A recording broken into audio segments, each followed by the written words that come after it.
کہ رمضان المبارک کا جب مہینہ آئے تو جس آدمی کے ساتھ نیکی کرنی ہے وقت پہ کریں.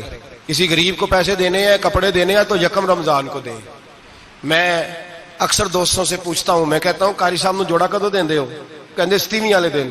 میں کہ مینوں لگ گئی سمجھ، تہاڈی سازش ہے کہ جڑے سواں کے پا نہ لوے. ایویں مولوی چودھری صاحب دے نال دے کپڑے پا لے تے کتنے لکھیا ہے اینوں دینا ہے 27ویں. تسی دسو 27ویں والے دن کو درزی سی کے دیندا ہے اونوں 3 گنا بھی پیسے دئیے تے کہندا جڑے باقی نے انہاں دے نہیں بٹن پہ لگ دے میرے کولوں. کتھوں جوڑا سی کے تو کس دن دیتے ہو قاری صاحب کو؟ کیا مقصد ہے؟ پہننے کے لیے دے رہے ہو یا اس لیے دے رہے ہو کہ نہ پہن سکے؟ تو بھائی آپ جب کسی کو کچھ چیز دیں گے تو کب دیں گے؟ جب وہ استعمال کر سکے. غریب کو لوگ فطرانہ دینے جاتے ہیں عید سے ایک دن پہلے، تو کیا کرے گا اس کا؟ وہ نہ تو کپڑے خرید سکا نہ روٹی لا سکا. بلکہ میرے حضرت صاحب فرماتے ہیں رمضان سے پہلے دے دو. رمضان کی نیت کر کے رمضان سے 1-2 دن پہلے دے دو، اللہ رمضان جتنا ثواب ہی عطا فرمائے گا. رمضان سے پہلے دو جس کو کچھ ہے دن، قبل از وقت تیاری کرو.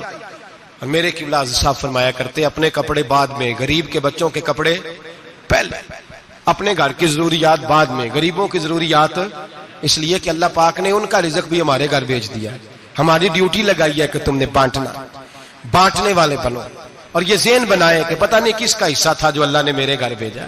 یہ ذہن بنا کے بانٹ. اور جس کو دینے جائیں، ہاں آپ کو اجازت ہے تھوڑا بہت پتہ کرنے کی، لیکن تھوڑا بہت تفتیش کرنے کی اجازت، بال کی کھال اتارنے کی اجازت.